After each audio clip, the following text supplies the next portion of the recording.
আর এবার যে খবরে নজর রাখবো, অভিনেতা সালমান খানের বাড়ির বাইরে গুলি। রবিবার ভোরে মুম্বাইয়ের বান্দ্রায় সালমানের গ্যালাক্সি অ্যাপার্টমেন্টের বাইরে বেশ কয়েকবার গুলির শব্দ শোনা যায়। ঘটনাস্থল থেকে চম্পট দেয় দুষ্কৃতীরা। তদন্তে মুম্বাই থানার পুলিশ। সাত সকালেই সালমান খানের বাড়ির সামনে চলল পরপর গুলি। বাড়ির বাইরে 4 রাউন্ড গুলি চালানোর অভিযোগ।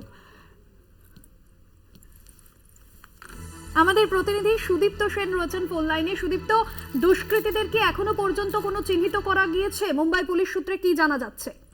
দেখো ভাস্বতী, তুমি যেমনটা বললে যে মুম্বাইয়ের বান্দ্রায় যে সালমান খানের যে গ্যালাক্সি অ্যাপার্টমেন্ট রয়েছে সেখানেই কিন্তু ভোর 5টা নাগাদ এক অজ্ঞাত পরিচয় ব্যক্তি তাকে দেখা যায় এবং শুনলেন তিনি কয়েক রাউন্ড গুলি চালায় বলে এমনটাই বলছে পুলিশ সূত্রে, এমনটাই খবর।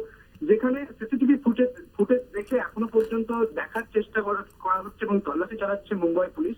তোমাকে জানিয়ে রাখি যে 1998 সালে যখন যে হরিণটি মারা হয়েছিল, সালমান খান যে হরিণটি মেরেছিলেন তারই প্রেক্ষিতে কিন্তু লরেন্স বিষ্ণুই, এবং তোমাকে বলে রাখি যে হরিণটিকে মারা হয়েছিল সে চিঙ্কারা হরিণ, বিষ্ণুই সম্প্রদায়ের পূজিত সেই হরিণ, এবং সেখান থেকে লরেন্স বিষ্ণুই এবং তার গ্যাং তারা কিন্তু এই কয়েক বছর ধরে, এই 26 বছর কেটে গিয়েছে, সেই 26 বছর ধরেই কিন্তু হুমকি পেতে থাকছে, উড়ো হুমকি পেতে থাকছে ভাইজান। এবং সেক্ষেত্রে দেখা হচ্ছে যে এই যে আজকে যখন গুলি চালানো হলো তার বাড়ির সামনে, ঠিক এই বাড়ির সামনে যে ব্যক্তি গুলি চালিয়েছে তার সঙ্গে এই লরেন্স বিষ্ণুর কি কোনো যোগাযোগ রয়েছে সেদিকেও কিন্তু নজর রাখা হয়েছে। যদিও এখনো পর্যন্ত সেই অজ্ঞাত পরিচয় ব্যক্তিকে এখনো পর্যন্ত ধরতে পারেনি পুলিশ, তবে তল্লাশি চলছে।